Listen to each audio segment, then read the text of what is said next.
बिस्मिल्लाहिर्रहमानिर्रहीम। मजलिस अज़ा के किताब पर फरमाए बर मोहम्मद व आले मोहम्मद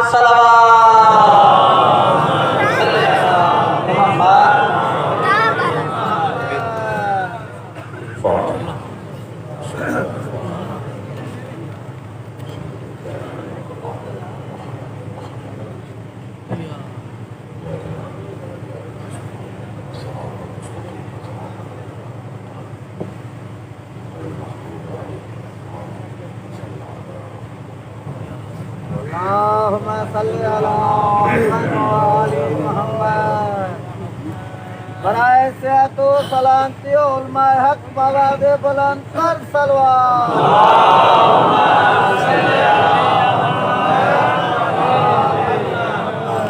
अऊज़ु बिल्लाहि मिनश शैतानिर रजीम बिस्मिल्लाहिर्रहमानिर्रहीम अल्हम्दुलिल्लाहिल्लज़ी ला यब्लुगु मिदहतहुल क़ाइलून वला युहसी नक़्माअहुल आद्दून वला युअद्दी हक़्क़हुल मुज्तहिदून अल्लज़ी लैसा लिसिफ़तिही हद्दुम महदूद वला नअतुम मौजूद वला वक़्तुम मअदूद वला अजलुम ममदूद फ़तरल ख़लाइक़ बिक़ुदरतिही व नशरर रियाहा बिरहमतिही अस्सलातु वस्सलामु अला रसूलिल मुसद्दद अल मुस्तफ़ल अमजद अल महमूदिल अहमद सय्यदिना व मौलाना व मौलल कौनैन जद्दिल हसन वल हुसैन आली अबुल क़ासिम मुहम्मद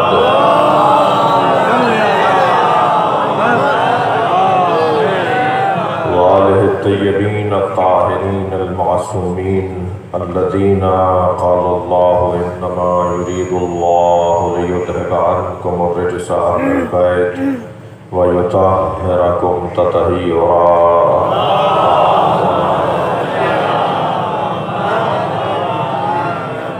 व लअनतुल्लाहि अला आदाइहिम अजमईन मिन यौमि अदावतिहिम इला क़ियामि यौमिद्दीन। अम्मा बअद क़ालल हकीम फ़ी क़ुरआनिल करीम बिस्मिल्लाहिर्रहमानिर्रहीम व क़ालर रसूल या रब्बि इन्ना क़ौमी इत्तख़ज़ू हाज़ल क़ुरआन महजूरा। सल्लल्लाहु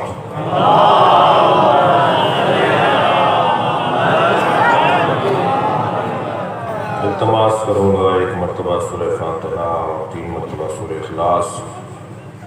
सैयद सफदर अली शाह और इस घर के दीगर मरहूमीन गुलाम रज़ा शाह, सफदर अली शाह जूनियर, आप सब के मरहूमीन के लिए रहमल्लाहु मन क़रा अल-फ़ातिहा।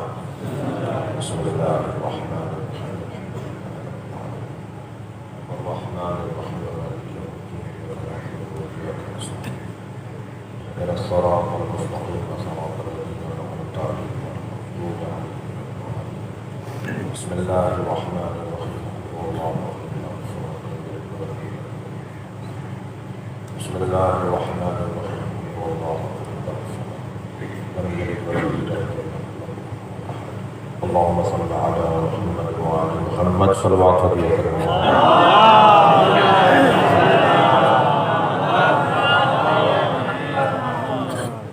खालिक़ का कलाम कुरान और मखलूक का कलाम नहजुल बलागा। ये 2 ऐसे कलाम हैं जो वक्त के मोहताज नहीं हैं। हर ज़माने में जो कलाम नया नज़र आए, हर दौर में जो गुफ्तगू ताज़ा नज़र आए, हर दफ़ा जो दिल से बात करे, हमसे मुखातिब हो, हमारे मसलों को हल करे, उसे कुरान कहते हैं या नहजुल बलागा। जब मैं कुरान पढ़ता हूँ तो मुझे लगता है जैसे अल्लाह मुझसे बात कर रहा है, और जब मैं नहजुल बलागा पढ़ता हूँ तो ऐसा लगता है जैसे अली मुझसे बात कर रहा है।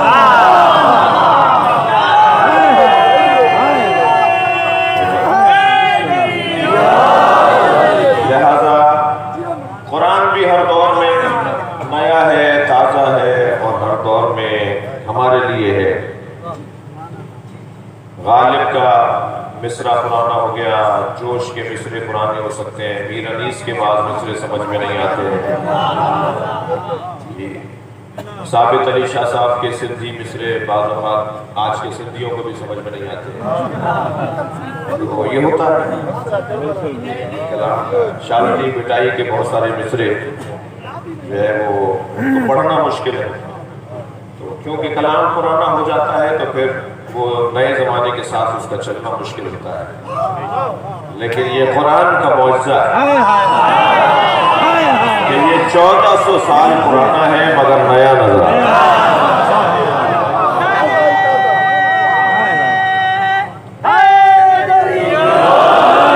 मौला अली का कलाम,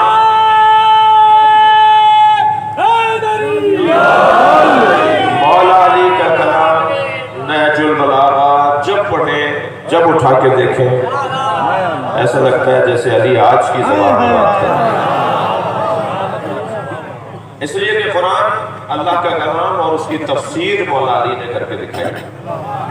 तो ये नहजुल बलागा कुरान की अमली तफसीर को कहा जाता है।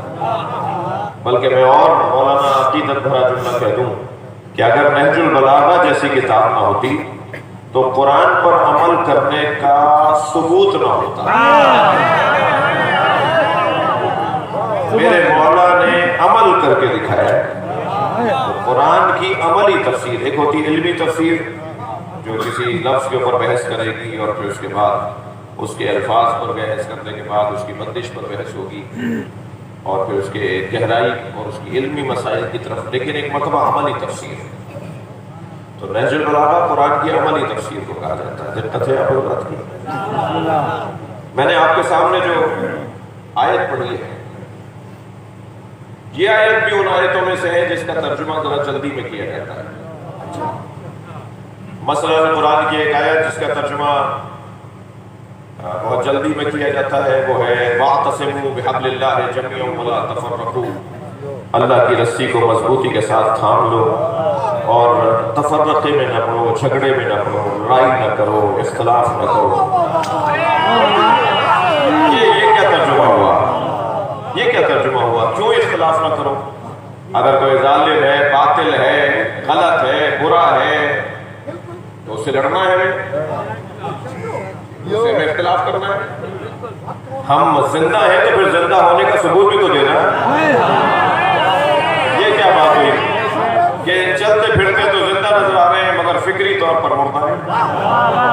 हमारे शहर में, हमारे इलाके में, हमारे मुल्क में अगर कोई जालिम है उसके खिलाफ बात नहीं कर रहे, जालिम के खिलाफ जो आज बात नहीं करता उसे 1400 साल पुराने जालिमों पे तवर्रा करने का हक नहीं है।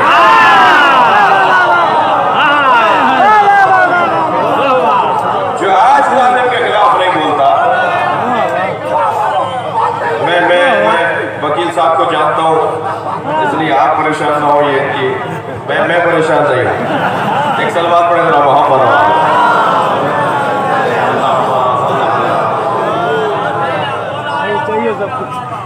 बबरलो में और खैरपुर में हमारे वकील साहब और हैदराबाद और मटियारी की तरफ नईम शाह साहब थे। ये जो वाइस चांसलर साहब है ना खैरपुर में, याद शादी पिटाई की, उनके शौहर नईम शाह साहब इंतकाल हो गया और अल्लाह इन्हें जिंदगी अता फरमाए। तो ये खास तरह के इलाकाई सामने है। अगर ये नहीं होंगे ना तो मैं पूछूंगा कहाँ है। इसलिए मैं आती हूँ। सलवात पढ़े जरा मोहम्मद भाई, इससे बेहतर और बुलंद नबी की जात पे सलवात।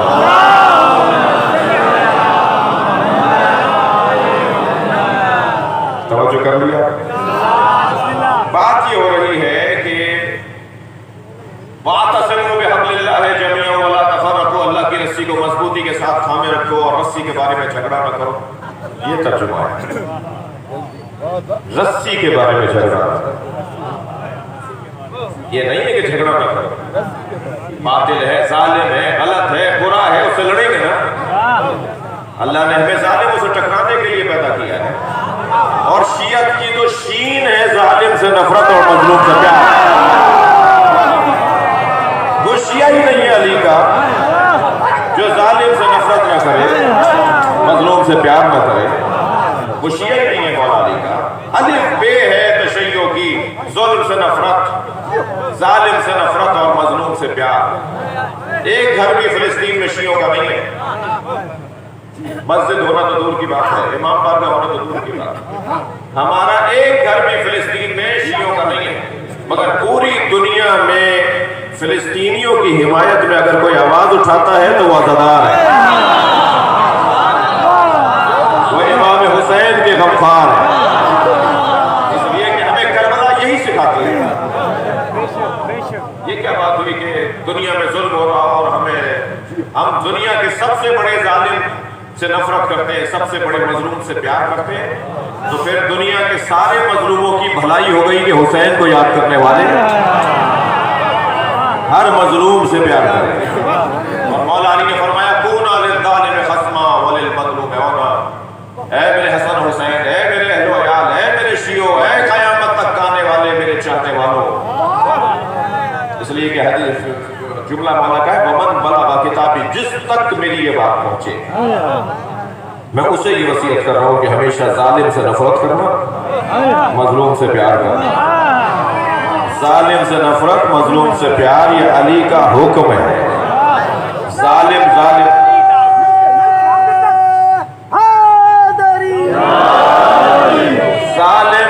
जालिम होता है, मजलूम होता है, सुन्नी शिया मुस्लिम गैर मुस्लिम नहीं होता।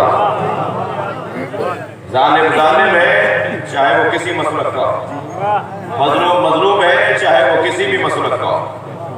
अगर मजलूम सुन्नी है तो वो मुझे ऐसा ही प्यार होना चाहिए जैसे मजलूम शिया से मुझे प्यार। मैं और बालातर बात करता हूं, मजलूम अगर हिंदू है तो मुझे ऐसे ही उससे प्यार करना चाहिए जैसे मजलूम शिया से मुझे प्यार। नहीं अज़ीज़ान गिरामी, ये मकतब अहले बैत का बुनियादी उसूल है। और वैसे भी ये मजलिस ऐसा शियों ने जरूर की है, शाह साहिबान ने जरूर की है, मगर शियों की मिल्कियत नहीं है। इमाम हुसैन का अज़ादार, तवज्जो चाहूंगा, इमाम हुसैन का अज़ादार किसी भी मसलक का हो सकता है, किसी भी दीन धर्म का हो सकता है, इमाम से मोहब्बत करने वाला कोई भी हो सकता है। शिया मालिक नहीं है, शिया नौकर है, और नौकरों को अपनी औकात में रहना चाहिए, मालिक के मेहमानों का ख्याल करना चाहिए। ये जो भी आए बैठे, मुझे तो हक नहीं है कि मैं पूछूं कि तुम सुन्नी हो या शिया हो, मुझे हक नहीं है कि मैं पूछूं कि तुम हिंदू हो या गैर मुस्लिम हो या मुसलमान हो। लिहाजा ये तर्जुमा उजलत में होता है। वातसिमू बिहब्लिल्लाह जमीअन वला तफर्रकू, अल्लाह की रस्सी को मजबूती के साथ थामे रखो और तफर्रका न करो, इख्तिलाफ न करो। नहीं, ये तर्जुमा ठीक नहीं। तर्जुमा होगा कि रस्सी के बारे में झगड़ा न करो, रस्सी को तय कर दीजिए कि क्या है। मौला अली से पूछा रस्सी क्या है, फरमाया कुरान। मौला अली से पूछा रस्सी क्या है, मेरे मौला अली ने फरमाया कुरान। मौला नबी से पूछा रस्सी क्या है, फरमाया अली। कुरान और अली को जोड़ेंगे तो रस्सी बनेगी। सलावत पढ़ेंगे मोहम्मद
कमल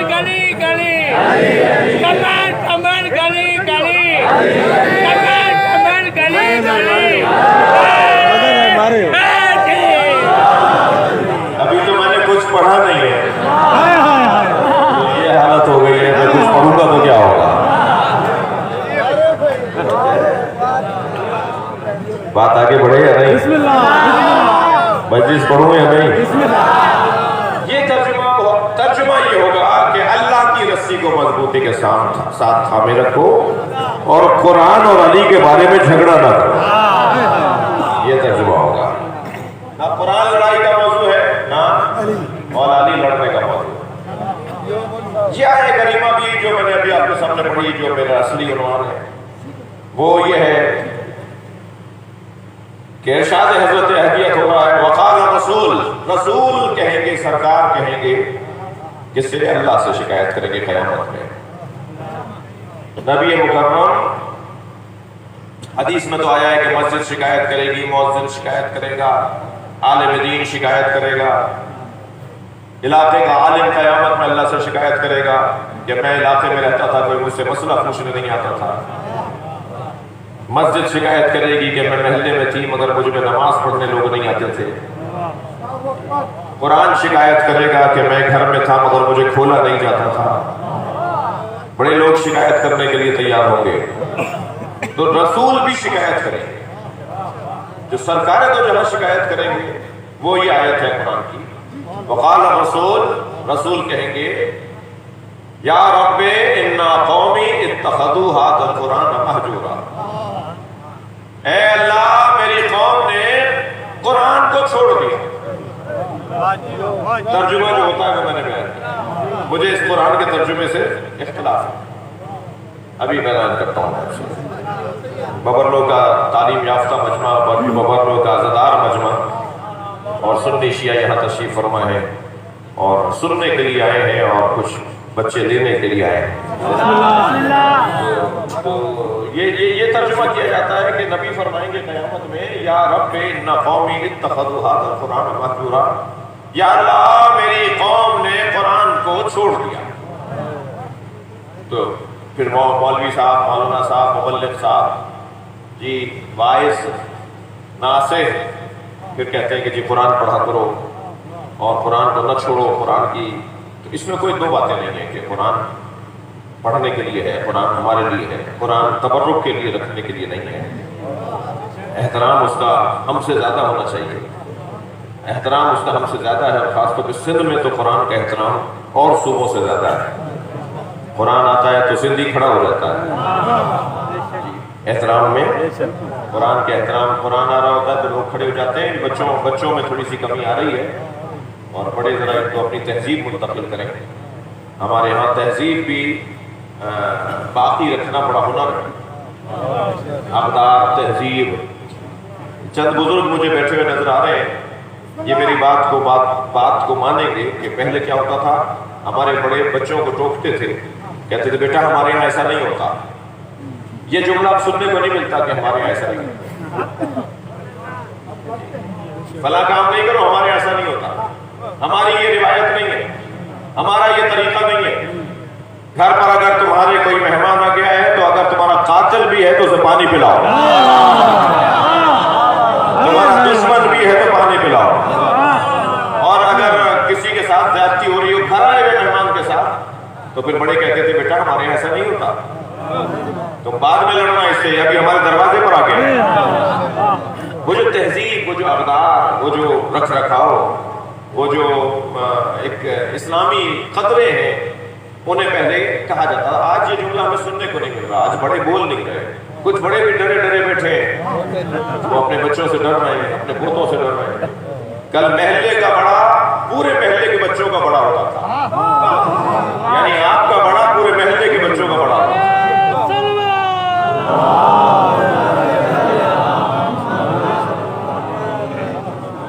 गली के अंदर कोई बुजुर्ग अगर रहता था तो पूरी गली, पूरे महल्ले के बच्चों के लिए एहतराम होता था उसका, और वो जिसको चाहे डांट दे, जिसे चाहे रोक दे, जिसे चाहे कुछ भी कह दे, और वो इसलिए कि वो बड़ा होता था और सब कहते थे मेरा बड़ा है। आज तो बाप अपने बच्चों को कहते हुए डर रहा है, दादा अपने पोतों को कहते हुए डरता है। उसकी वजह कुछ भी हो, मैं उसकी तरफ नहीं जा रहा, लेकिन इतना जरूर कहूंगा कि हालात खतरनाक है, हालात बहुत खराब है। क्या करें कि हालात वैसे ही रहे। हमें माजी अच्छा था या हाल अच्छा है, मैं बच्चों से सवाल कर रहा हूँ, हमारा माजी अच्छा था या हाल अच्छा है? हाल हमारा माजी की निस्बत मादी दुनिया में अच्छा है। गाड़ियां अच्छी हो गई हैं, घर अच्छे हो गए, कपड़े अच्छे हो गए हैं। न्याज नजर में पहले मुरमुरे, बताशे, मूंगफली, नुफ्तियां, लड्डू और छोटी तबर्रुक पड़ते थे, और आज जो है वो बिरयानी के बगैर तो मजलिस ही नहीं होती। यानी हम मजलिस वो करें जिसके पास कम से कम 1-1.5 लाख रुपया हो, तब वो मजलिस करें। तो आपने इमाम हुसैन के जिक्र को महंगा कर दिया। इमाम हुसैन का जिक्र पैसे से जुड़ा हुआ नहीं है। कुछ मेरे कबीले का भी कसूर है, ये मैं अपनी बुराई कर रहा हूं। कुछ तो इस मेंबर पे बैठने वालों का और मेरे कबीले का भी कसूर है।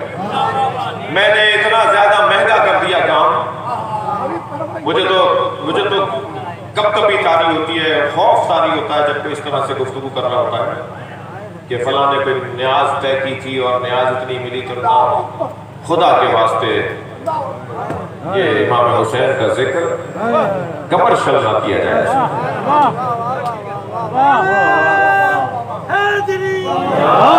लिहाजा बहुत ही मुहज्जब और मोहतात रहने की जरूरत है। बात में अर्जी कर रहा हूं कि कुरान वाकई हमारे तौर पे हमारे यहाँ मजलूम है। शियों की 2 बड़ी कमजोरियां बता रहा हूं, बहुत होगा तो कोई नाराज हो जाएगा, इससे ज्यादा तो कुछ नहीं। पहले शियों की कमजोरी है कि शियों के यहाँ कुरान की तालीम कम है। ये तफरीक कर दी कि सुन्नी खारी है, ये शिया खारी है। सुन्नी हमें कहते हैं कि 40 पारों का कुरान है, जबकि आज तक दिखा नहीं पाए वो 40 पारे कहाँ हैं। खुदा के वास्ते मैं आप सबसे कह रहा हूं, अपने सुन्नी भाई, अगर कोई आपसे ये कहे ना कि शियों का 40 पारे का कुरान है, उसे कहो तो मैं 1 लाख रुपए इनाम देंगे, वो 40 पारों का कुरान मुझे लाके दिखा दो। है ही नहीं, वो है ही नहीं, बात ही गलत है। सुनी सुनाई बात चली आ रही है बस। जी खफा तो नहीं होंगे? कहते हैं कि 40 पारों का कुरान था, 10 पारे फला की। वो फला कौन है जिसकी बकरी ने कुरान खा लिया? हजरत आयशा की बकरी ने कुरान खा लिया, और माज़अल्लाह हजरत आयशा ने 4 पाई के नीचे कुरान रखा हुआ था, मां बकरी आके खा गई। क्या बातें कर रहे हो? तौहीन कर रहे हो तुम बीबी की। सलवात पढ़ेंगे मोहम्मद वाले मोहम्मद। इससे बुलंद और बेहतर सलवात नबी के साथ।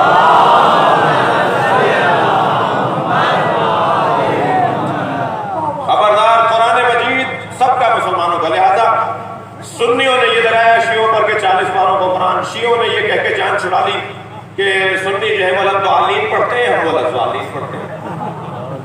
लिहाजा सुन्नी कारी से बच्चों को कुरान नहीं पढ़वा रहे। कुरान सबका एक है। शिया कारी अगर आपको इलाके में नहीं मिल रहा तो सुन्नी कारी से पढ़वाइए। कुरान है, कुरान 2 नहीं है।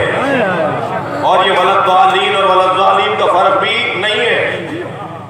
ये मखरज का मसला है जी, ये लहजे का मसला है।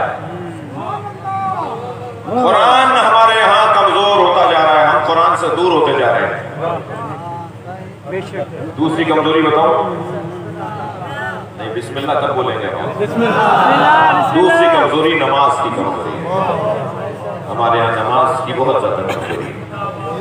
लिहाजा मेरे अजीजों, मेरे बच्चों, मेरे जवानों, अपनी तवज्जो नमाज के ऊपर रखा। ये तो एक बात थी जो मैंने कही। ये तर्जुमा के या रब्बे इन्ना कौमी इत्तखदू हादल कुरान महजूरा, तर्जुमा या अल्लाह मेरी कौम ने कुरान को छोड़ दिया, ये तर्जुमा ठीक नहीं है। तर्जुमा जो ठीक है वो सुनिए। तर्जुमा ठीक ये है कि नबी शिकायत करेंगे, या अल्लाह मेरी कौम ने कुरान को ले लिया और अली को छोड़ दिया। कुरान को अकेला ले लिया बगैर अली। सलवात पढ़ेंगे मोहम्मद वाले। जी, कुरान मैंने अकेला नहीं दिया था। हाँ, अल्लाह से शिकायत करेंगे नबी, मैंने कुरान को अकेला नहीं दिया दिया था, मैंने कुरान अली के साथ दिया था। मेरी कौम ने अकेला कुरान ले लिया और अली को छोड़ दिया। सलवात पढ़ेंगे और नबी की जात पर।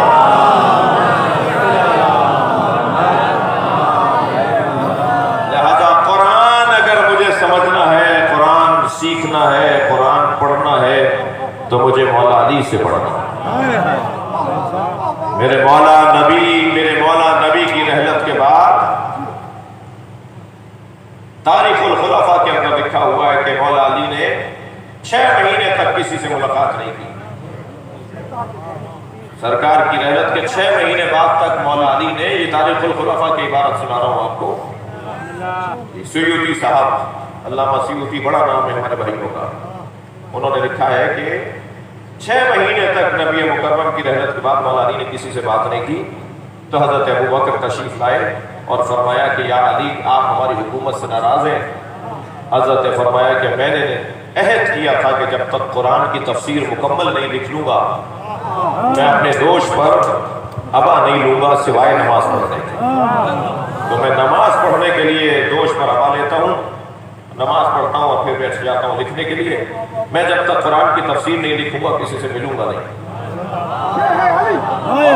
और जब मेरे मौला से ख्वाहिश की गई कि अली हमसे मुलाकात शुरू करें, और मौला ने वो तफसीर कुरान मुकम्मल कर ली जो नबी ने उन्हें बताई थी कि नासिख क्या है, मंसूख क्या है, आयत का शान नुज़ूल क्या है,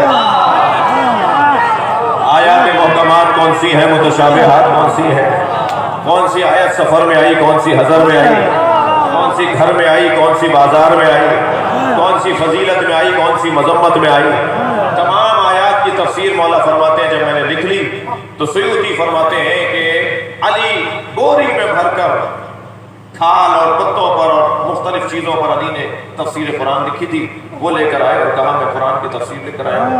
तो जवाब दिया गया कि हमें ये नहीं चाहिए। मौला वो उठाकर ले गए।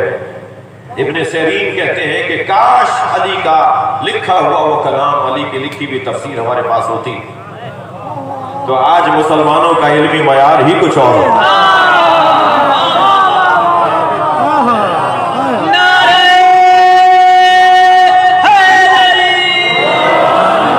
लेकिन अली से अली की लिखी हुई तफसीर नहीं ली गई और अली इब्न अबी तालिब को तफसीर उठाकर ले गए और अपने बेटे हसन को दे दी। इमाम हसन ने इमाम हुसैन को दी, इमाम हुसैन ने इमाम सज्जाद को दी। वो अली की लिखी हुई तफसीर आइम्मा अहले बैत में मुंतकिल होती रही, यहाँ तक कि अली की लिखी हुई तफसीर अब इमाम मेहदी के पास है। जब इमाम ज़ुहूर फरमाएंगे तो अली के हाथ की लिखी हुई तफसीर लेकर आएंगे।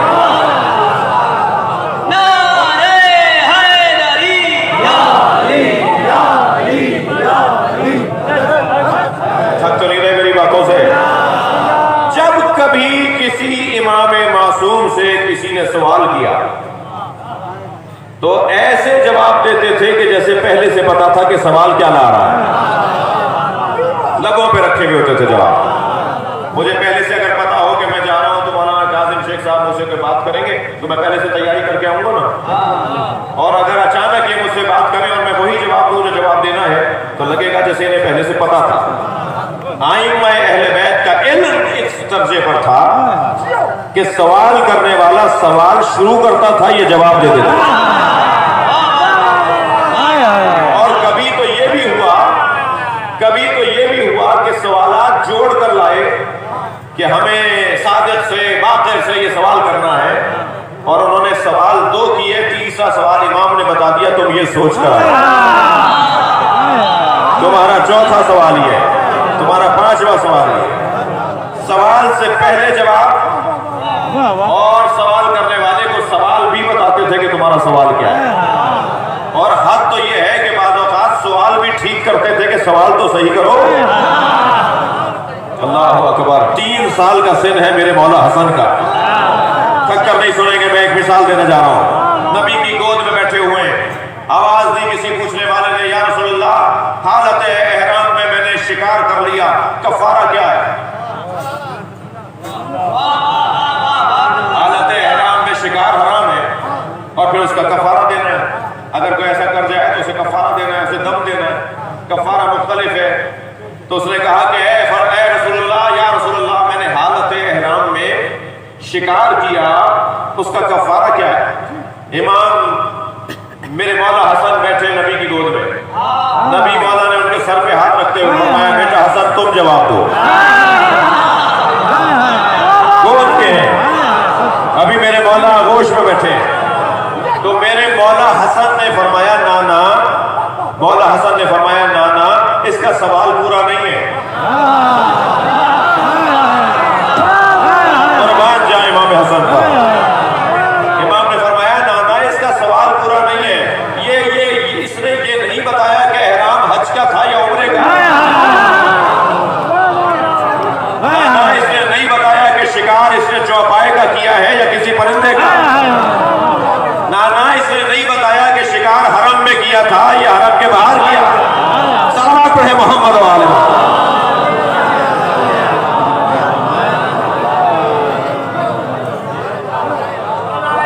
ये कैफियत जब किसी इमाम मासूम से सवाल हुआ तो आपने उसका जवाब ऐसे दिया कि जैसे मेरे लिए ये बताना आसान होगा कि मेरे हाथ में उंगलियां कितनी हैं।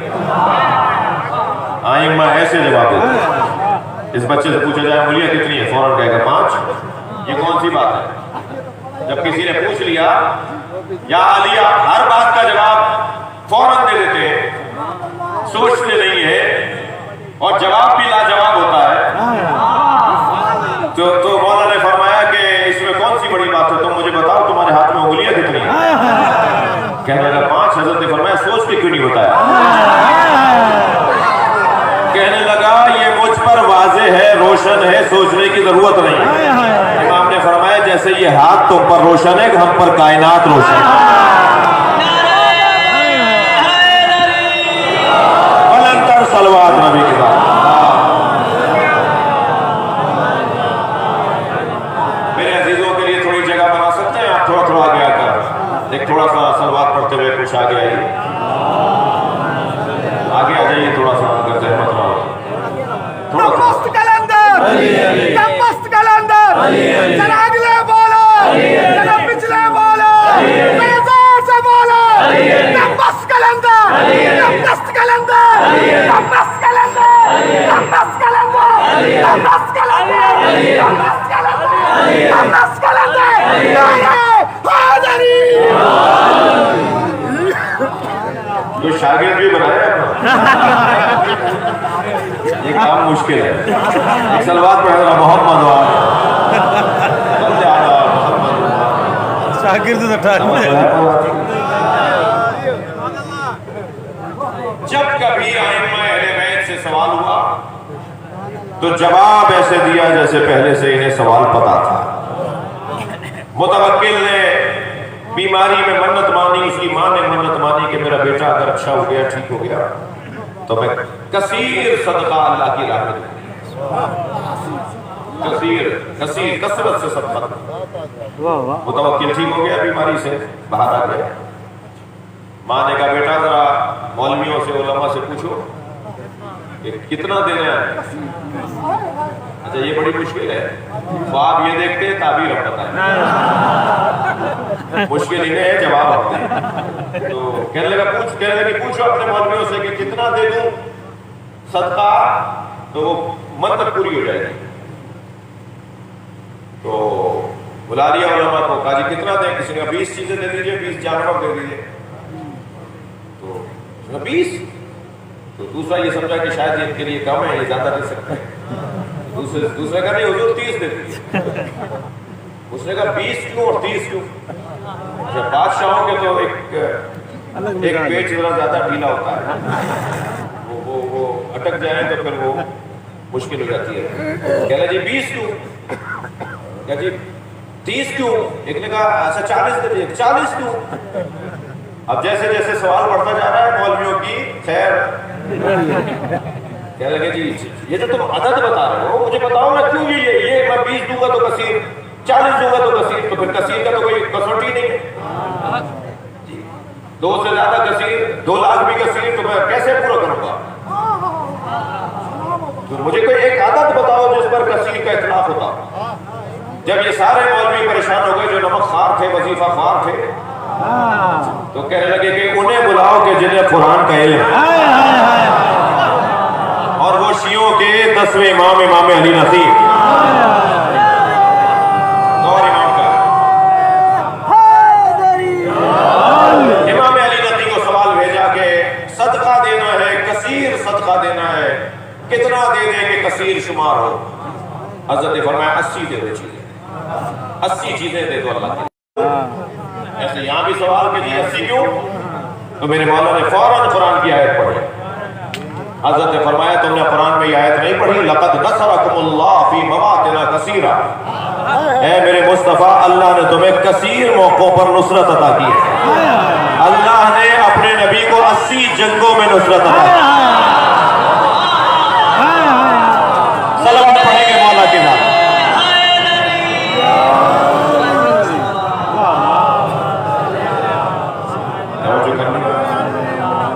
लिहाजा हर इमाम मासूम से जब सवाल हुआ आपने जवाब उसका दिया, इसलिए कि कुरान के मुहाफिज भी हैं, कुरान के हाफिज भी हैं, कुरान के मुफस्सिर भी हैं। जी, कुरान के मुफस्सिर भी हैं। और बालतर का ये ऐन कुरान है, बोलता कुरान, एक साबित और एक नातिक कुरान। ये नबी दो चीजें छोड़कर गए। जब किसी ने पूछा किसी इमाम मासूम से कि मौला आपके पास इल्म समंदरों से ज्यादा गहरा है, उसकी वुसअतों से ज्यादा गहरा है, आपका ये इल्म है कहां से जवाब देते हैं आप?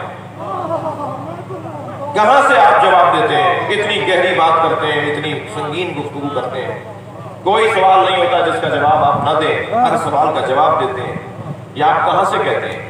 तो फरमाने लगे हमारे पास 3 किताबें हैं, हम उन किताबों से तुम्हारे जवाब देते हैं। एक हमारे पास कुरान है, हम कुरान से तुम्हें जवाब देते हैं। एक हमारे पास सहीफा फातिमिया है, जो हमारी दादी जहरा से फरिश्ता आके बातें करता है। हमारे पास एक सहीफा फातिमिया है। एक हमारे पास सहीफा अल जामे, तमाम अंबिया का इल्म, तमाम औसिया का इल्म, सारी किताबों का इल्म जहां निचोड़ कर रख दिया गया, वो हमारे पास मौजूद है। और हम इरादा करते हैं, उसकी तरफ रुजू करते हैं, हमें उससे जवाब मिल जाता है। अज़ीज़ान गिरामी, कुरान तन्हा नबी नहीं छोड़कर गए, बल्कि कुरान को अली के साथ छोड़कर गए और फरमा दिया मैं 2 तरह की चीजें तुम्हारे पास छोड़े जा रहा हूं, 2 भारी चीजें छोड़कर जा रहा हूं, एक कुरान और एक अपनी इतरत अहले बैत। और याद रहे कि मुझ मुस्तफा की अगर कौल पर तुम्हें यकीन है कि अल्लाह है, अगर मुझ मुस्तफा के इस कौल पर तुम्हें यकीन है कि अल्लाह है, अगर मुझ मुस्तफा के इस कौल पर तुम्हें यकीन है कि मैं नबी हूं, तो मुझ मुस्तफा के इस कौल पर भी यकीन रखो कि कुरान कभी अकेला नहीं रहेगा। कुरान के साथ एक अहले बैत हमेशा रहेगा। नहीं यफ्तरिका, नहीं यफ्तरिका, ये एक दूसरे से अलहदा नहीं होंगे, ये साथ साथ रहेंगे, साथ साथ रहेंगे। तो जब नबी ने कह दिया कि ये एक दूसरे से अलहदा नहीं होंगे, तो फिर मुझे यकीन करना होगा कि ये एक दूसरे से अलहदा नहीं है। नहीं है तो फिर कहां है? कुरान मेरी मस्जिद में रखा है, कुरान हमारे घर में रखा है, मगर अहले बैत कहां है? तो पहली बात तो ये करूंगा कि मेरा देखना मयार कब से हो गया। बहुत सारी चीजें मुझे नजर नहीं आती मगर वो है, खुद अल्लाह है मगर नजर आता है। जी, आपके खुदा न खासा सर में दर्द हो जाए तो दर्द नजर आता है। इस वक्त इस पंखे से मुझे हवा महसूस हो रही है तो हवा नजर आती है। कितनी चीजें हैं जो नजर नहीं आती मगर है। तो अगर नबी ने कहा है कि कुरान के साथ एक अहले बैत का फर्क हर जमाने में है, तो नबी पर यकीन रखो कि है। मुझे नजर नहीं आ रहा तो ये मेरी आंखों का मसला है, उसके न होने का मसला है। तो हमारे दरमियान है, वो हमारी मजलिस में आते हैं, वो हमारे घरों में हमारी मेहमानी कराते हैं। अल्लाह करे हमारी शादियां भी ऐसी हो कि जिसमें गुनाह ना हो ताकि इमाम आ जाए।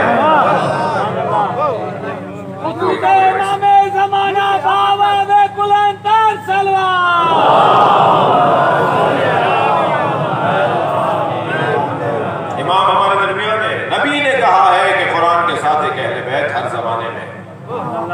मिसाल तो बहुत सादा सी है, मगर बच्चों को, जवानों को जल्दी महसूस हो जाएगी।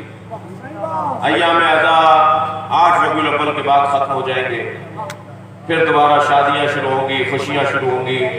हम नए और रंगीन कपड़े भी पहनेंगे, हम सोग से बाहर आ जाएंगे। अय्याम अज़ा 2 महीने 8 दिन के हमारे यहाँ मनाए जाते हैं। रबीउल अव्वल की 9 के बाद, 8 के बाद 9 को, 10 को, 12 को शादियां होंगी जी। हम शादियों में शरीक होंगे। दूल्हा स्टेज पे बैठा होगा और दूल्हा के साथ मर्द बैठे होंगे। अनात लगी होगी, दूसरी तरफ दुल्हन बैठी होगी, उसके साथ औरतें बैठी होंगी। दुल्हन को देख देख कर सारी औरतों को यकीन होगा कि दूल्हा है, और मर्दों को दूल्हा देख देख कर यकीन होगा कि दुल्हन है। मगर ना मर्दों ने दुल्हन देखी, ना औरतों ने दूल्हा देखा, मगर उन्हें यकीन है कि दुल्हन है, उन्हें यकीन है कि दूल्हा है। यानी एक का वजूद बता रहा है कि दूसरा है। नबी ने कहा है कि ये एक दूसरे से जुदा नहीं होंगे, तो कुरान का वजूद बता रहा है कि मेहदी हैं।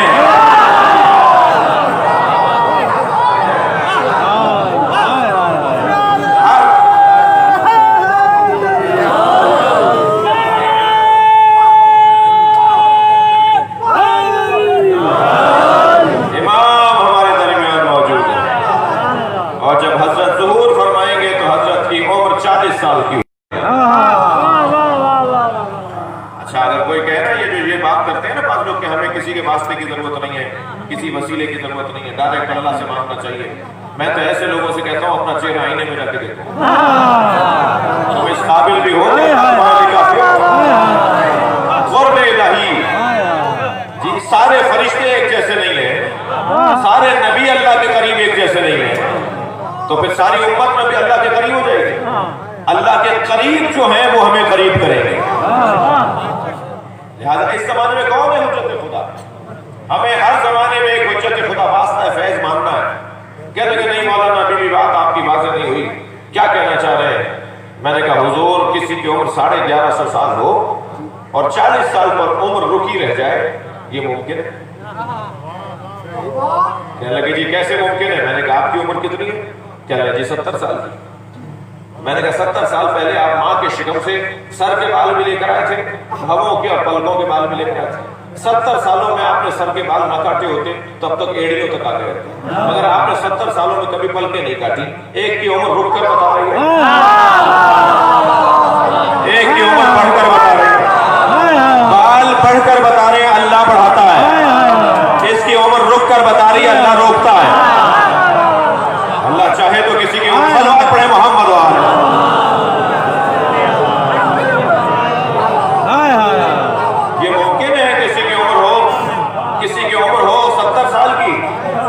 मगर वो 70 साल की तरह आज भी वैसा ही हो जैसा 70 साल पहले था। ये मुमकिन है भाई। अल्लाह जिसकी उम्र को चाहे रोके, जिसकी उम्र को चाहे बढ़ाते। जब इमाम ज़ुहूर फरमाएंगे तो इमाम की 40 साल की उम्र है हमारे दरमियान। मैंने तो अल्हम्दुलिल्लाह अल्लाह ने करम किया है, बहुत सारे करम मेरे ऊपर अल्लाह के हैं। उनमें से एक करम ये हुआ है कि हमने 300 उलमाए अहले सुन्नत की लिस्ट तैयार कर ली है जो इमाम की विलादत का अकीदा रखते हैं, और वो आज के उलमा नहीं है। कोई 200 साल पुराना आलिम है, कोई 400 साल पुराना आलिम है जी, कोई 200-150 साल पुराना आलिम है। हमने वो फहरिस्त और उनके मतन, उनके जो जहां उन्होंने बोला है, जहां उन्होंने ये बात लिखी है, उनकी किताब का वो अक्स, उनकी किताब का वो हवाला, सैकड़ों की तादाद में उलमाए अहले सुन्नत, मुहद्दिसीन अहले सुन्नत, उनकी लिस्ट तैयार कर ली है और एक किताब की शक्ल में हम छापेंगे। और किताब का नाम हम रख रहे हैं इमाम मेहदी मौलूद व मौजूद।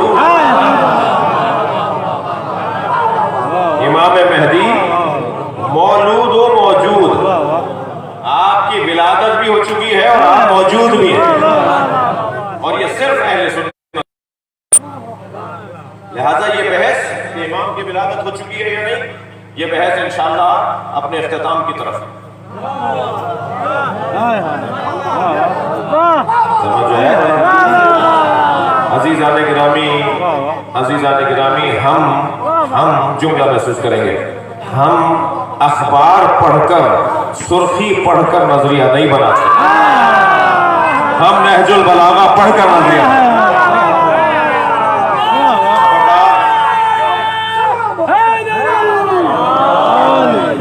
हमारे दरमियान अल्हम्दुलिल्लाह बिरादरान अहले सुन्नत तशरीफ फरमा है।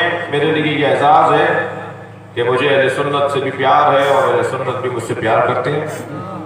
और शिया तो वैसे ही।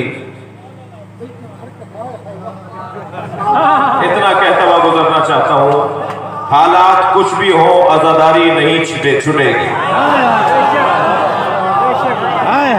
और हर साल से ज्यादा चेहरों पर इंतजाम।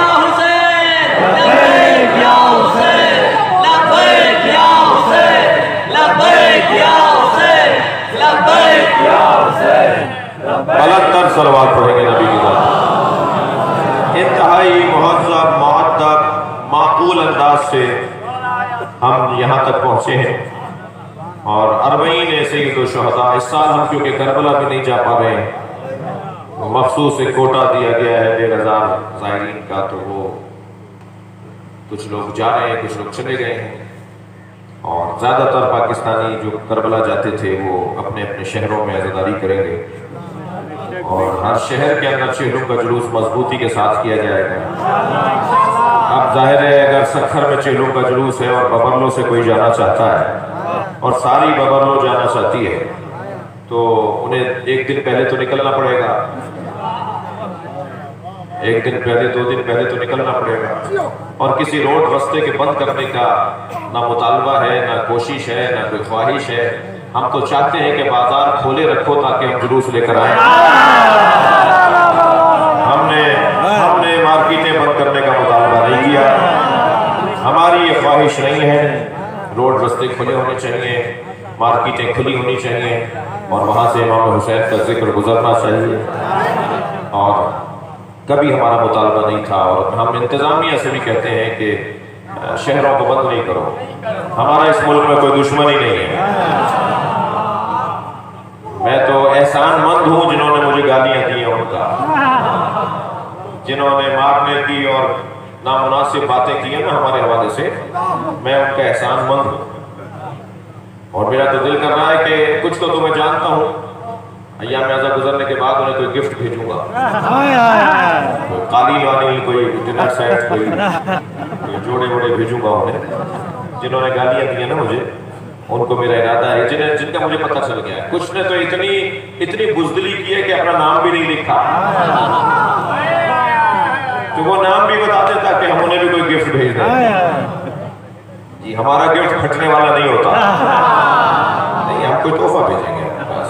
बस ये वाला काम, हम बेवकूफ नहीं है, ये वाला काम हम जाके कहीं फटते नहीं है। हमने फटने वालों की खोपड़ियां तो दी हैं मगर खुद जाकर कभी नहीं फटे।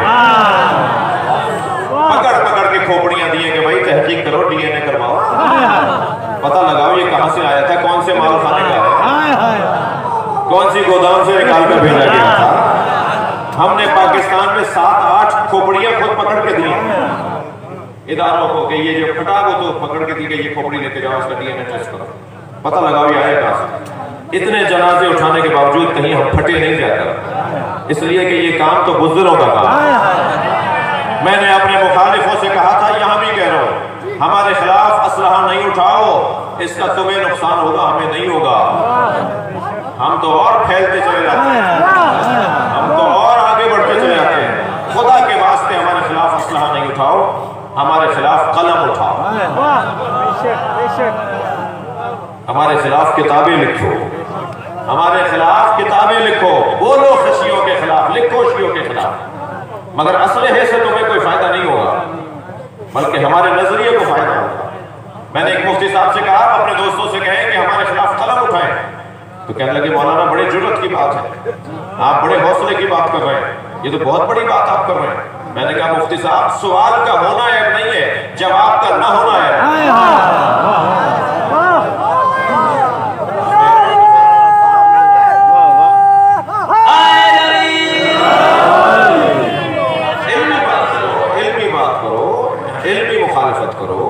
मुहज़्ज़ब अंदाज से बात करो।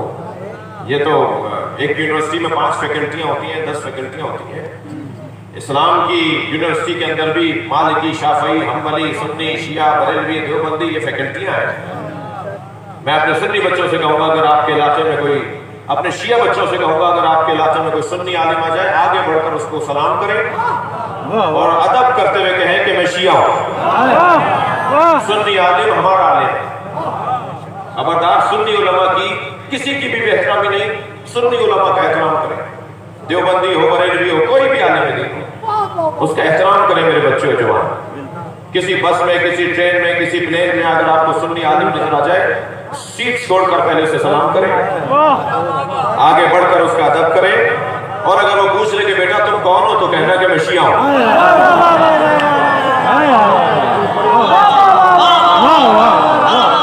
अपने अखलाक के जरिए से, अपने अखलाक के जरिए से हमें इस माशरे के अंदर और बेहतर किरदार अदा करना है।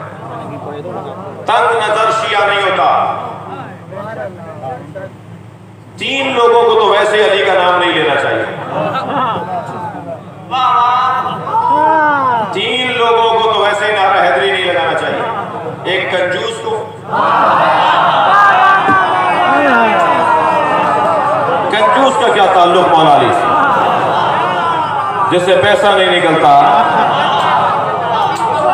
मस्जिद की दीवार टूट रही है, मस्जिद की टूटियां टूट रही हैं, इमाम बारगाह की दीवार गिर रही है जी, इससे पैसे नहीं निकलता। और बहाना बनाते हैं मौलवी खुब्स खा रहे हैं, और तुम क्या खा रहे हो?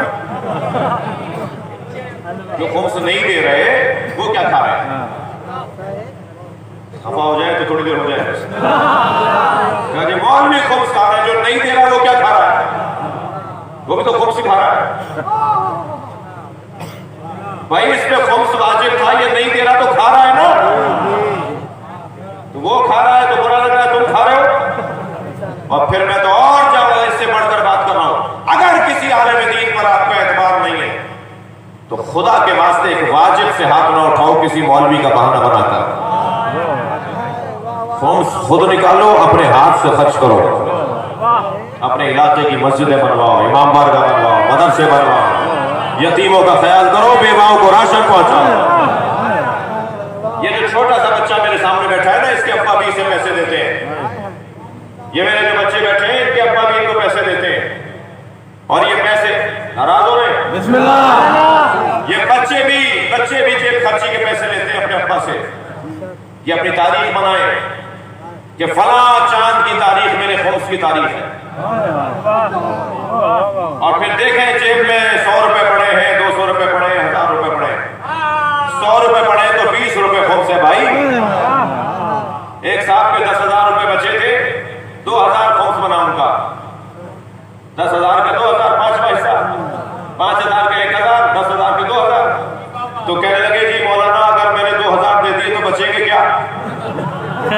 मैंने कहा फिर तुम 8,000 दे दो, 2,000 रख लो। 10,000 में 8,000 तुम्हें फिर बच रहे हैं, 2,000 एक सैयदा का हक है जो आप अपने हाथ से जाके खर्च करो। कुछ देर के लिए मेरे मौलवी हजरात नाराज ना हो, मेरे बच्चे और जवान आज ही तय करके उठे कि हमें खुम्स की तारीख अपनी बनानी है। नाराज ना होइएगा, मैं बेवाड़ की चोटी से लेकर कराची के साहिल तक हर शहर देख चुका हूँ पाकिस्तान में। लद्दाख की चोटियों से लेकर कराची के साहिल तक, मुजफ्फराबाद की चोटियों से लेकर, नीलम की चोटियों से लेकर कराची के साहिल तक पूरा पाकिस्तान मैंने देख लिया। मगर अजीज़ान गिरामी अफसोस के साथ कहना पड़ता है, पंजाब में कोई इमाम बारगाह कच्चा नहीं मिलेगा, मगर सिंध में आपको इमाम बारगाह गिरे हुए मिलेंगे। सिंध के जमींदार और वडेरे कम नहीं है जिनके ऊपर खुम्स वाजिब है। सिंध के सैकड़ों एकड़ के जमींदार कम नहीं है। नहीं भाई, सैकड़ों एकड़ की बात कर रहे हो, इसके पास 1,000 रुपए बचे, इस बच्चे के पास, तो 1,000 रुपए में से 200 रुपए क्या मसला है? हर शख्स जैसे नमाज वाजिब है, रोजा वाजिब है, हज और ज़कात वाजिब, इसी तरह अपने ऊपर खुम्स भी अल्लाह ने वाजिब किया। मैं हिसाब तो करूंगा अपना, और न दीजिए मौलवियों को जी, वो मुसीबत मैं अपने गले ले लूंगा।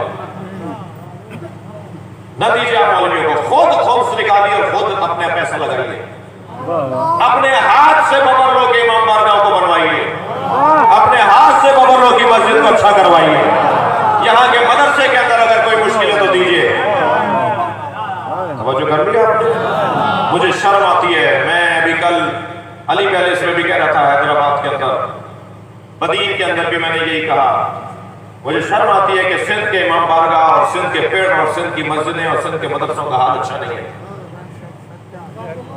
एक वाजिब है जिसे तर्क किया हुआ है। पूरे सूबे में हमारा बोर्डिंग स्कूल नहीं है कोई। पंजाब में 4 स्कूल बन चुके हैं मिल्लत जाफरिया के बच्चों को आला तालीम दिलवाने के लिए, जिसमें सैकड़ों की तादाद में बच्चे पढ़ रहे हैं। वो ओ लेवल्स कर रहे हैं, ए लेवल्स की तरफ जा रहे हैं, वो डॉक्टर बनेंगे, वो इंजीनियर बनेंगे। 4 बड़े हॉस्टल कॉलेज बन चुके हैं, खुम्स के पैसे से, आपके पैसे से, मिल्लत के पैसे से।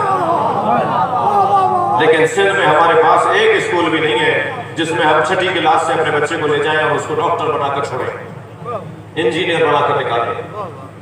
तवज्जो ही नहीं, खुम्स निकालने का रिवाज ही नहीं। जो निकालते हैं, मैं उनको नहीं कह रहा खफा ना हो, अक्सरियत की बात हो रही है। एक अजीज़ान गिरामी, कंजूस तो अली वाला नहीं होता, जिससे पैसा नहीं निकलता वो अली वाला नहीं होता। दूसरा बताऊं कौन है कि जिसको नारा हैदरी नहीं लगाना चाहिए? वो है बुज़दिल। बुज़दिलों का क्या ताल्लुक मौला अली के नाम? सलवात पढ़ेंगे मोहम्मद वाला।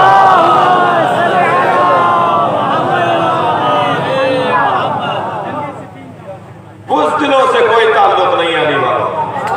खबरदार, डरने वाला शिया नहीं होता, खौफ खाने वाला हैदरी नहीं होता। ये क्या बात हुई कि सुन्नी मेरा भाई तो लाखों शियों में हाथ बांध के नमाज पढ़ता है और ये शिया अफसर 4 हाथ बांधों में हाथ बांध लेता है। तुम्हें क्या परेशानी है? वो सुन्नी तो परेशान नहीं है, मुझे तो बहुत अच्छा लगता है जब करबला में वो हाथ बांधे नमाज पढ़ता है, इमाम हरिजा के हरम में वो हाथ बांध के नमाज पढ़ता है। लाखों शियों में जब हाथ बांध के नमाज पढ़ता है तो मुझे वो सुन्नी अच्छा लगता है। 2 बातों की वजह से अच्छा लगता है। एक इस वजह से अच्छा लगता है कि वो हाथ बांध कर बता रहा है जो दीन मैंने समझा है उस पर अमल करने की जुर्रत भी रखता हूं। और दूसरे मुझे वो इसलिए अच्छा लगता है कि वो हाथ बांध कर लाखों शियों में खड़ा होकर मुतमईन नजर आता है। और वो इसलिए अच्छा लगता है कि वो अपने अमल से बताता है शिया मारते नहीं है, शियों से डरना नहीं, शियों का काम मारना नहीं है। ये जनाजे उठाते रहते हैं, किसी का गला नहीं घोटते। मगर इतना ही मुझे उस शिया से भी वो शिया मुझे अच्छा नहीं लगता जो जब चाहे हाथ मान लेता है, जब चाहे कह देता है नहीं हम तो सुन्नी है। क्या मुसीबत आ रही थी भाई? तुम तो खानदानी शिया, तुम्हारे अब्बा अम्मा शिया, 4 सियासतदानों में बैठ के कह रहे हो मैं सुन्नी हूं। कौन सी कुर्सी चाहिए जो कयामत तक तुम्हारे साथ जाएगी? ये छिन जाएंगी कुर्सियां। ये कुर्सियां आने जाने वाली चीजें हैं, ये ग्रेड, ये नौकरियां आने जाने वाली चीजें हैं। सीना चौड़ा करके, सीना ठोक कर कहो हम शिया हैं। क्या पशेमानी है भाई? क्या निदामत है इस बात के ऊपर के मौला अली के शिया? मुझे वो शिया अच्छा नहीं लगता, और वो शिया बड़ा अच्छा लगता है जो वजीर भी हो, सफीर भी हो, 21वें 22वें ग्रेड का अफसर भी हो। वो बड़े इत्मीनान से कहता है हाँ हम शिया हैं और अल्लाह का आपका करम जी। और दुआ करें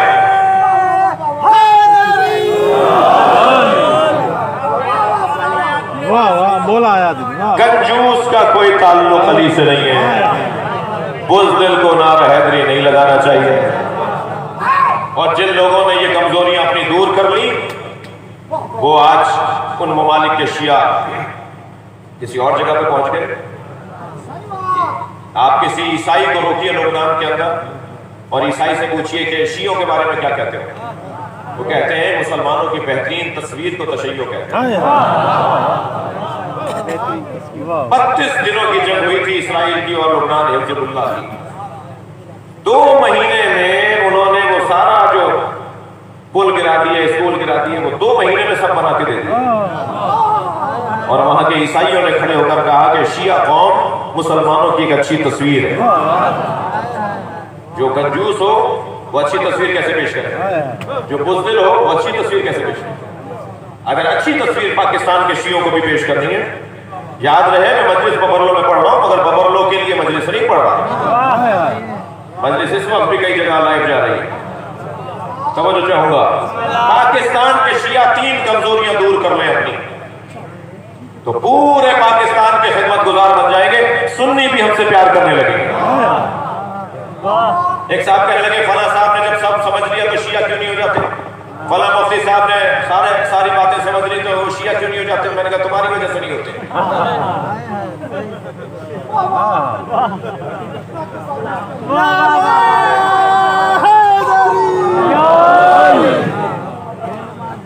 नाराज हो रहे हैं आप तो नहीं हो रहे तो एक सलवात हो दिया करें।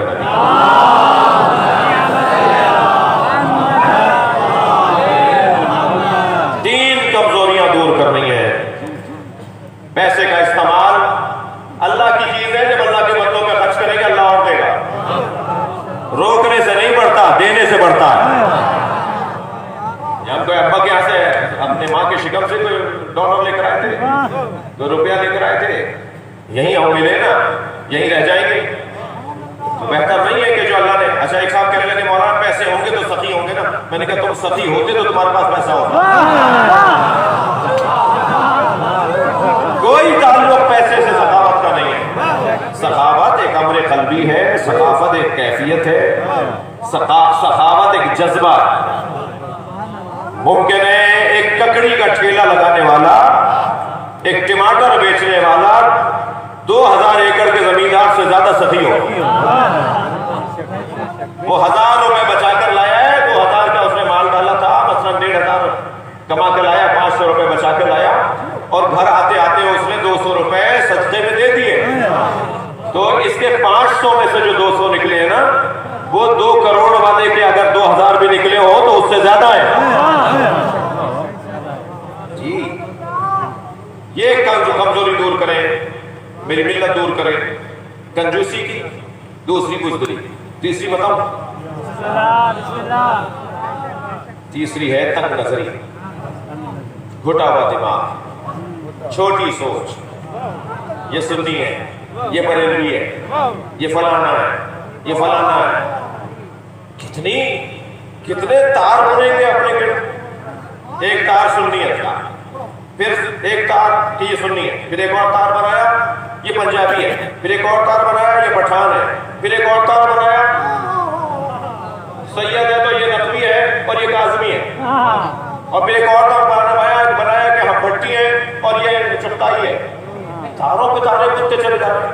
और मकड़ी जब तारों पर तार बुनती है ना तो उसी में फंसकर मर जाती है। मकड़ी की मौत पता है कैसे होती है? अपने ही हाथ से बनाए हुए तारों में वो फंसकर मर जाती है। खुदा के वास्ते मैं अपने बच्चों और जवानों से कह रहा हूँ, बुजुर्ग मुझसे नाराज ना हो। बच्चे मेरी बात सुन रहे हैं, जवान मुझसे प्यार कर रहे हैं, मैं इनका एहसासमंद हूं। खुदा के वास्ते तारों को बुनना बंद करो, तक नजरी खत्म करो। अली इब्न अबी तालिब ने जो हमें निजाम दिया है मौला ने, ऐ मेरे मालिक, जब मालिक अशतर को मिस्र का गवर्नर बनाया, फरमाया मालिक मैं जहां तुम्हें भेज रहा हूं वहां तुम्हारे 2 भाई हैं, एक तुम्हारा दीन में तुम्हारा भाई और एक तुम्हारा इंसान होने में भाई। कसौटी बस यही रहे, हमें इंसानियत और दीन की बुनियाद पर अपनी बिरादरी को महफूज रखना है। अजीज़ान गिरामी, ये फर्श अज़ाए हुसैन हमारे लिए एक बहुत बड़ी नेमत है। इसी से मुख्तलिफ ममालिक में तरक्कियाँ हुई हैं, अजमतें हुई हैं और लोग कहाँ से कहाँ पहुँच गए। हम भी इंशाअल्लाह इरादा तो करें, तय तो करें, सोचें तो सही, और इंशाअल्लाह मुस्तक़बिल हमारा बहुत अच्छा है। ये जो मौजूदा हालात हैं पे भी कोई परेशानी की जरूरत नहीं है, वक्त गुजर जाएगा, गुजर गया। राजा बाजार रावलपिंडी के सानहे के बाद 2 साल तक हमें शर्मिंदा किया जाता रहा कि अज़ादारों ने मदरसे में घुस के, मस्जिद में घुस के कुरान जला दिया, तालिब इल्म मार दिए। जी 2 साल के बाद ISPR के जनरल ने आकर बताया कि उसी मकतब फिक्र के लोग थे जिनका मदरसा था, काले कपड़े पहनकर आए थे, उन्होंने अपने ही मदरसे में घुस के अपने बच्चों को मारा, कुरान जला दिया ताकि शियों पे इल्जाम लग जाए। ये जो अभी इस वक्त हुआ है ना पाकिस्तान के अंदर, ये भी 2 साल से पहले खुल जाएगा कि ड्रामा क्या था। इस मुल्क के अंदर जनाब ज़हरा को माज़अल्लाह गलती पर कहा गया। इस मुल्क में बेगुनाह बेखता हजरत फला का नारा लगाया गया। इस मुल्क में अमीर फला जिंदाबाद का नारा लगाया गया। इस मुल्क में सऊदी अरब और अमेरिका का पैसा इस्तेमाल किया गया, जिसके नतीजे में फिरकावारियत फैलाई गई। मगर आपको अल्लाह ने इज्जत अता की कि आपने मुल्क की हालात को भी खराब नहीं होने दिया और आपने गालियां सुनकर अपने आप को समझाया कि अली के चाहने वाले ऐसे होते हैं। बर्दाश्त करो, बर्दाश्त करो, वक्त को गुजार दो। जवाब नहीं देना है, बदला नहीं लेना है। और अगर कोई चुपता हुआ जुमला कहे, तकफीरी बात करे, कोई दिल आजारी की बात करे, तो 3 जुमले उसे जवाब में लिख दो। मैं बच्चों और जवानों से कह रहा हूं, अगर कोई ऐसी पोस्ट आए ना जो आपको गुस्सा दिला रही है, तो अपना गुस्सा निकालिए 3 जुमलों के जरिए। मैं अगर ये कहूंगा ना गुस्सा नहीं करना, तो ये मैं वो बात करूंगा जो हो नहीं पाएगी। गुस्सा तो होगा, इंसान है, गुस्सा तो करेगा जब उसे कोई गाली देगा। तो उस गुस्से को निकालना कैसे? 3 जुमले जवाब देकर गुस्सा निकालना है। पहला जुमला हुसैनियत जिंदाबाद, सब बोलिए हुसैनियत जिंदाबाद। दूसरा जुमला यजीदियत मुर्दाबाद, यजीदियत मुर्दाबाद। तीसरा जुमला पाकिस्तान जिंदाबाद। बस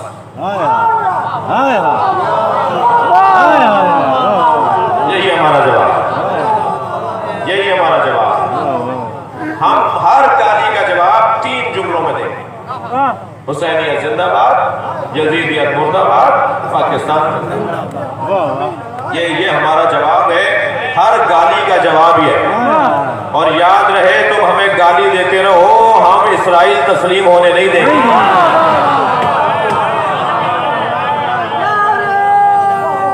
ये है एजेंडा जो मैंने आपको बता दिया। इस तरफ माहौल ले जाने का कि पाकिस्तान में लड़ाइयां शुरू हो जाएं, पाकिस्तान में झगड़े शुरू हो जाएं और इसी दौर में कोई मीटिंग हो जाए। सलवात पढ़े जरा मोहम्मद वाला।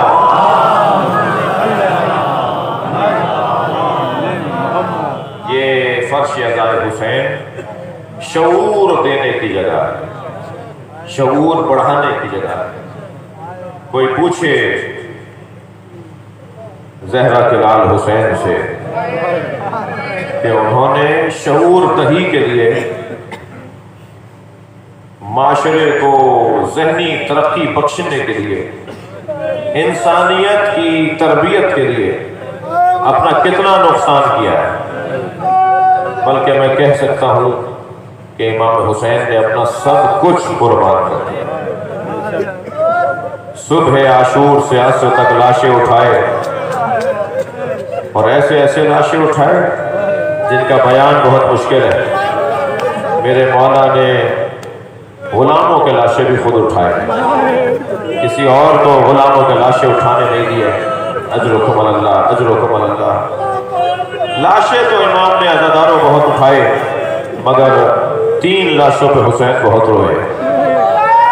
एक लाशा अब्बास का लाशा, उस पर मेरे मौला बहुत रोए। अजरुकुम अल्लाह, अजरुकुम अल्लाह। दूसरा लाशा जिस पर इमाम हुसैन बहुत रोए वो अली अकबर का लाशा। मेरे मौला पर्ची का फल निकाल रहे थे, अली अकबर एड़ियां रगड़ रहे थे। मैं कहता हूं अली अकबर एड़ियां नहीं रगड़ रहे थे, जमीन करबला को जलजला आ रहा। ये दूसरा लाशा अजरुकुम अल्लाह, अजरुकुम अल्लाह, जिस पर हुसैन बहुत रोए। और अज़ादारों तीसरा लाशा सुनेंगे, वो लाशा छोटा बहुत था मगर हुसैन से उठता नहीं था। कभी आगे जाते थे, इन्ना लिल्लाह, आवाजों को आजाद करेंगे जो रोने आए। मैं 2-3 मंजिलें लूंगा और मजलिस से मुकम्मल करूंगा। वो अली असगर का लाशा, वो नन्हे से बच्चे का लाशा, वो इमाम हुसैन ने करबला के मैदान में उठाया। अज़ादारों, जब जनाब अली असगर को याद किया करें ना, तो उनकी माँ जनाब रबाब को सलाम जरूर। बड़े हौसले वाली बीबी, इस बीबी के सीने में अजीब कलेजा। एक बच्ची को जिंदाने शाम में छोड़ आई और एक बच्चे को उजला सा कुर्ता पहनाकर मुजाहिदों की तरह हुसैन की गोद में दे दिया। सलाम हो जनाब रबाब पर। मेरे एक हिंदुस्तान के आलिम दीन, मेरे दोस्त मेरे साथ पढ़ते थे कुंभ में, वो बयान कर रहे थे कि उनके शहर बनारस में रोज़े आशूर ताज़िये का जुलूस निकलता और वो जुलूस मुख्तलिफ रस्तों से होकर बनारस की करबला में जाके ख़त्म होता है। कहने लगे जुलूस निकला तो हम आगे आगे चले, जुलूस पीछे था कि जाके इंतजामात देख सकें। कुछ आगे गए तो एक चौक पे हज़ारों की तादाद में हिंदू औरतें खड़ी थी। कहने लगे जब करीब गए तो एक बात और महसूस हुई कि हर गोद में दूध पीता बच्चा। कहने लगे जब हम उनके करीब से गुजरे तो एक औरत ने कहा, भाई मुसलमान हो? तो हमने कहा हाँ मुसलमान है। कहने लगे बताओ बाबा हुसैन का जुलूस कब आएगा?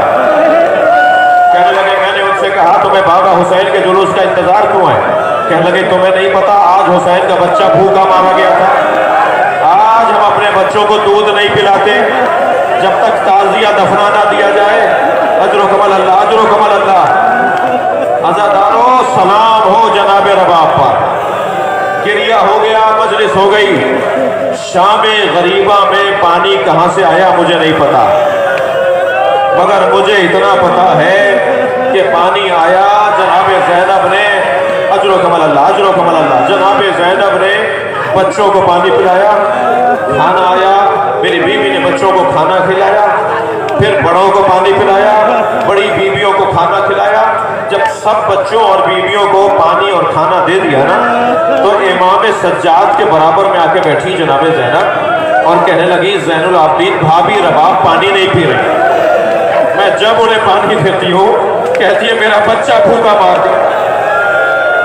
इमाम सज्जाद करीब आए और आकर कहा, अम्मा रबाब पानी पी लीजिए ताकि जिंदगी बहाल हो जाए, ताकि बदन में जिंदगी लौट कर आ जाए। जनाब अजरो कमल अल्लाह, अजरो कमल अल्लाह। जनाबे इमाम सज्जाद के हुक्म पर जनाबे रबाब ने पानी पिया, खाना खाया। बस अज़ादारों, अब मैं इशारे में बात करूंगा। सैयदा रबाब का अदब माने है, मेंबर के ज़बान माने है कि जब बीबी ने पानी पी लिया, खाना खा लिया, तो आधी रात गुजरी तो जनाबे ज़ैनब के बराबर में आके बैठी और कहने लगी मुझे अली असगर याद आ रहा, मेरा बच्चा भूखा मार दिया।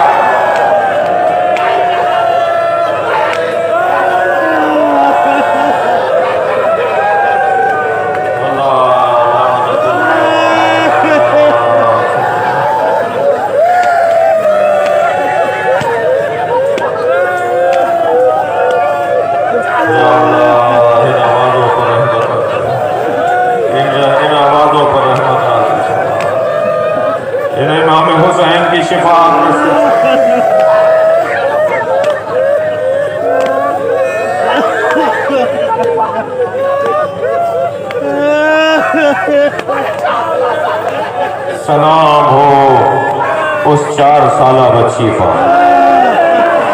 अजरो कमल अल्लाह। 2 जुमले सुन लीजिए। रोने आए हैं, रोने की ख्वाहिश है, नहीं मालूम आइंदा साल ये मजलिसें हमारी जिंदगियों में है या नहीं। सलाम हो उस 4 साला बच्ची पर जो ऊंट से गिरी नहीं गिराई गई, और जब ऊंट से गिरा दी गई काफिला आगे बढ़ा, बीवी पीछे पीछे दौड़ती आ रही है। फूफी अम्मा में गिर गई, भैया सैयद सज्जाद में गिरे, मजलिस हो गई है। गदारों, बस एक जुमला सुन लीजिए। जब शाम से रिहाई के मौके पर जनाबे सैयद सज्जाद ने पूछा, फूफी अम्मा क्या सारी बीबियां महमिलों पर बैठ गई? तो बीबी ज़ैनब ने फरमाया भाभी रबाब नजर नहीं आ रही। इमाम सज्जाद ने फरमाया मुझे पता है मेरी माँ कहाँ है। अब आगे आगे इमाम सज्जाद, पीछे पीछे बीबियां जा रही हैं। इमाम सज्जाद जिंदान शाम में गए, क्या देखा जैसे कोई माँ अपने बच्चे को गले से लगाए हो, ऐसे जनाब रबाब ने कब्र सकीना को गले से लगाया और आवाज दे रही है, सकीना उठो, काफिला जा रहा है, सकीना हम मदीना पे जा रहे हैं। तुम्हें बड़ा ख्याल था कि हम मदीने कब जाएंगे।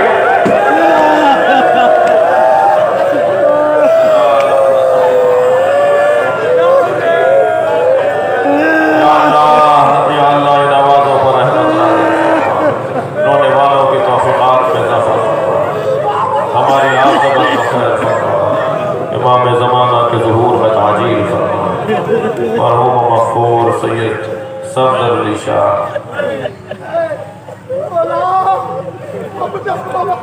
और दीगर इस खानदान के मरहूमीन की मग़फ़िरत के लिए सैयद काज़िम रज़ा शाह साहब की सेहत और सलामती के लिए और हाज़रीन की हाजात की। अगर आप हमारे लेटेस्ट वीडियोस के बारे में जानना चाहते हैं तो हमारे चैनल को सब्सक्राइब करें और बेल आइकन को प्रेस करें। शुक्रिया।